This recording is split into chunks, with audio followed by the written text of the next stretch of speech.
very frankly, what you're hearing in your research, that's not always what you hear when you put the camera on. So play with that and be open to that, because I think then that opens up kind of more interesting possibilities. Another very important thing I found is always, like for me at least, is always try to make a local, try to go in, don't just try to go in blind, but always try to go in with someone who has local trust, because that actually makes a tremendous difference. In Kashmir, for example, we used a crew from Kashmir to shoot. We didn't end up getting anybody, from outside, and I think that made a dramatic difference. And here we worked with a lot of the organizations who work with these women, and that's how we kind of then built our own trust.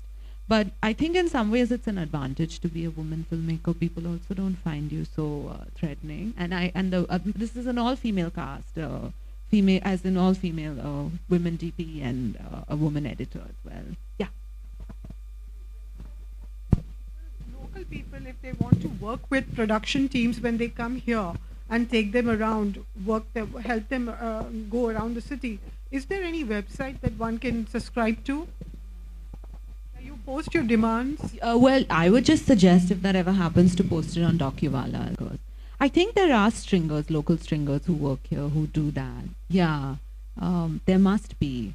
But I don't know if there's anything official as such. But I would always just put it up on Docuwalas and then, and then call people. But it's a good way to do it, even for crews, I think, coming in from outside. Okay, there's a reason why I put together this package of films called Women Make Films, because I realized that with every passing filmmaker or experience, there is a different touch when a woman filmmaker gets in terms of live reality as an artistic endeavor.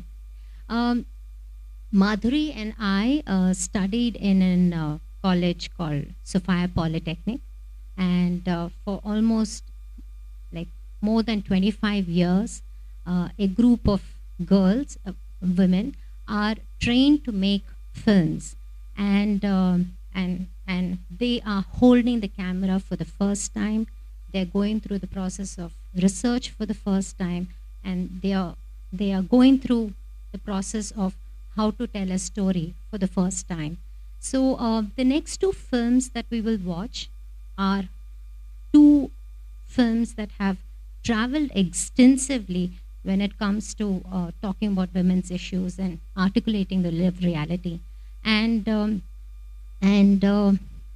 one person who has mentored Madhuri, me, and many other women filmmakers in this country and even abroad is Jerumullah.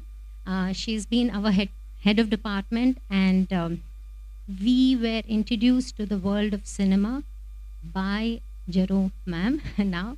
And I would like her to please come, and there are a few questions that will be bombarded